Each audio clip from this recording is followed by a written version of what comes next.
Hello everyone, welcome to part 2 of our lecture series for this week.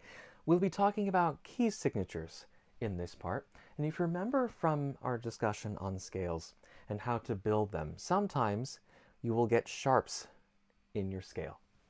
So a key signature basically is a shorthand. It tells us how many sharps or flats are within a scale, so we don't have to keep writing these over and over, these accidentals in front of each of the notes.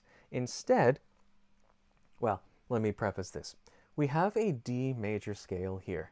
D, E, F sharp, G, A, B, C sharp, and D.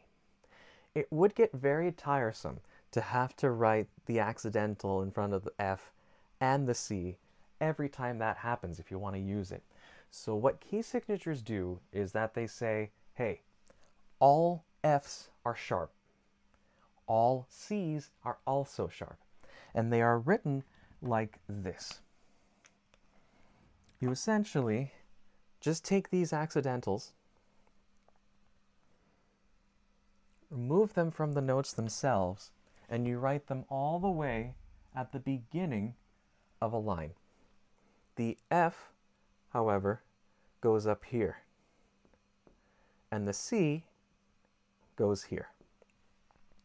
If you remember from when we learned about the notes of the treble staff, every good boy does fine.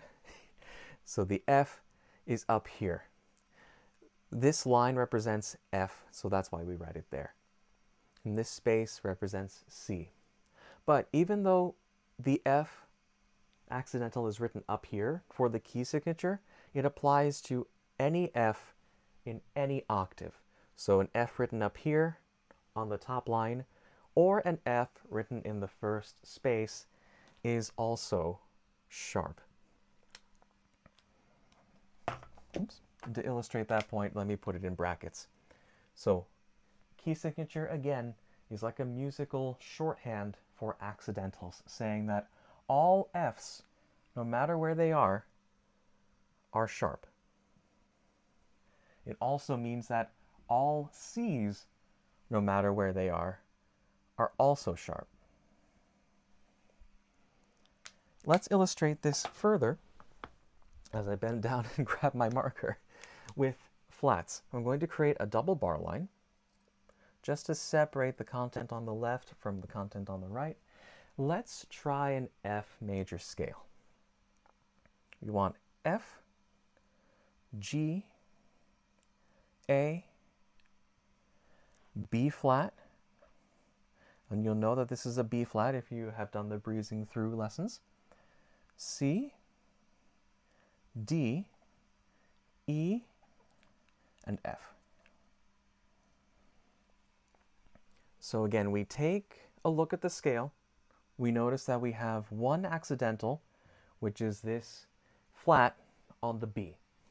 So instead of writing it on the B every time, we bring it over to the beginning of the line and we write it there. So what this is saying is, from this point onward, wherever there is a B, it is always considered flat. And that is essentially how key signatures work in music. As always, if you have any questions or comments, feel free to get in touch with me at any time. Music be with you.